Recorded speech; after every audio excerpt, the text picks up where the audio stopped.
Can you tell us a bit more about yourself and your art? Sure, my name's Anastasia. I'm Australian, live here in WA, and I've been practicing art basically my whole life. I was encouraged to pursue it from a young age, found I really enjoyed it, and I enjoyed dedicating my time to it. Uh, my art typically, I've worked previously a lot with the human form as a subject matter. I really enjoy life drawing, and that's how I started out doing poses for models, commissioned portraits, and things like that. And that was kind of my entry into fine art, was working with that kind of very traditional subject matter.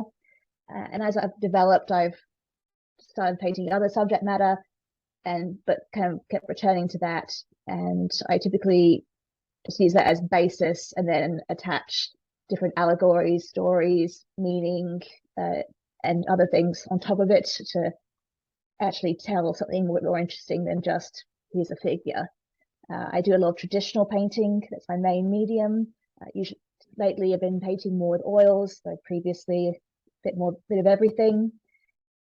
And I played around with basically every medium I can think of off the top of my head, but I do tend to go back to painting.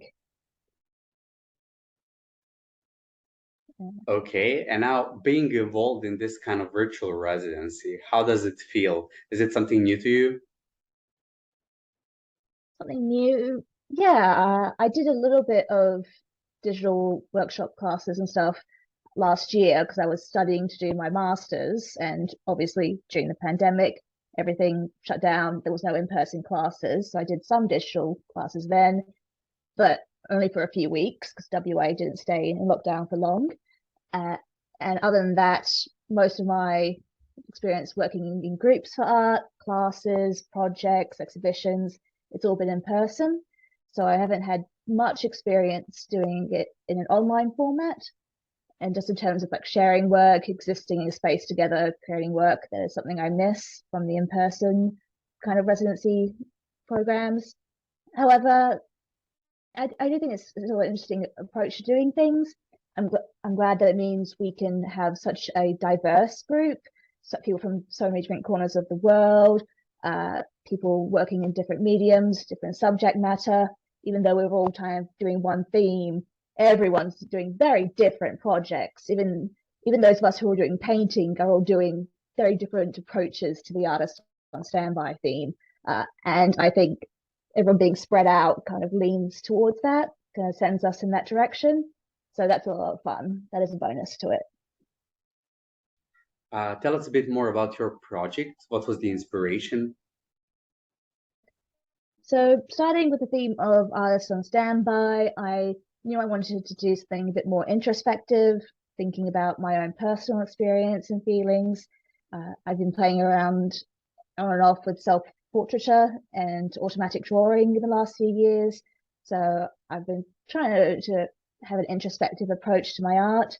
So I started thinking about the feelings I had regarding the pandemic and making art in the last couple of years and focusing on my sense of isolation and stagnation. And then on a completely different topic, the James Webb telescope photos started coming out in the last few weeks. And of course, they're beautiful, inspiring, and awesome.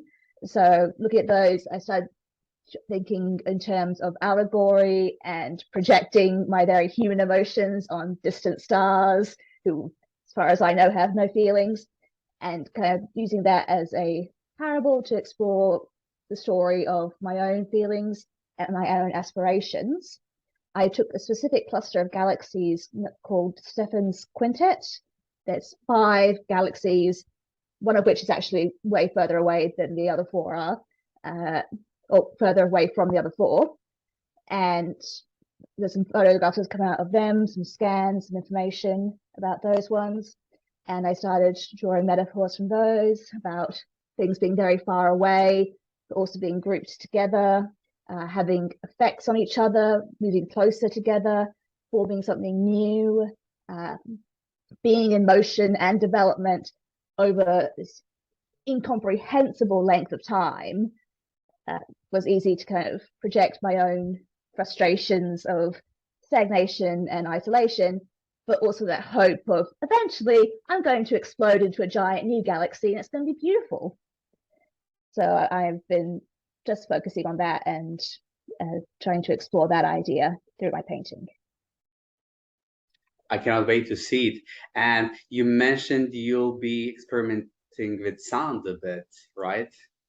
Yeah. So because this is a digital residency, I have to think about how I'm going to display my work. It's not as simple with a traditional painting exhibition where you put it on a wall and everyone comes up to look at it. That's been true of the last 10, 15 years of painting. How to exhibit it in a digital age has been a very relevant point of conversation, especially obvious of the digital residency. So even though I do still want to work with a traditional painting, I had to think about how to display it digitally. And rather than just having a JPEG on the website, I thought it'd be more interesting to turn it into a small film, a small animation, and I can use that to also convey different ideas.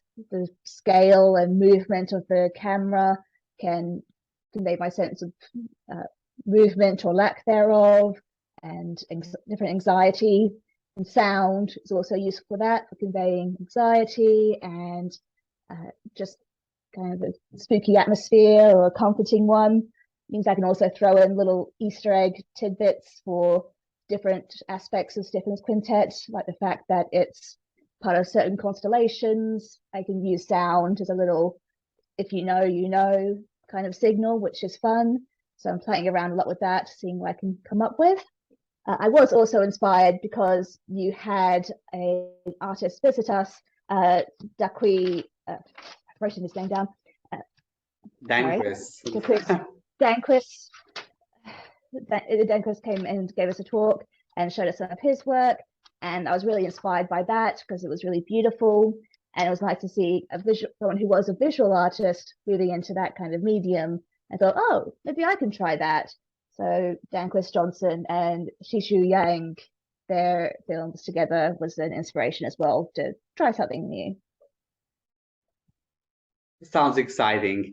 What about your future plans? Anything exciting coming up? Any project or exhibition? I'm still waiting to hear back from some people. I've sent in some applications and expressions of interest for a few things going on in WA that I'm really excited to do. I want to travel again. I used to travel a lot.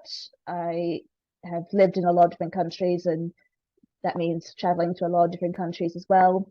So I miss that. So I do want to travel somewhere, travel to different places and make art there and try and think of more location specific work, because in a global age, sometimes there is benefit to narrowing things down and then sharing that to create a more unique voice. So I'm hoping to do some in-person residencies soon and travel a bit. More long term than that, a lot of my art also features a lot of research. I like doing a lot of reading, kind of a basis of some kind of research backing my art. I really want to do my PhD eventually in the next couple of years. I'd love to get that sorted out. I'm putting out feelers as well for that with different advisors and different universities to see if there's anyone that would be interested in supporting me in that. Good luck with everything and thank you. Thank you very much.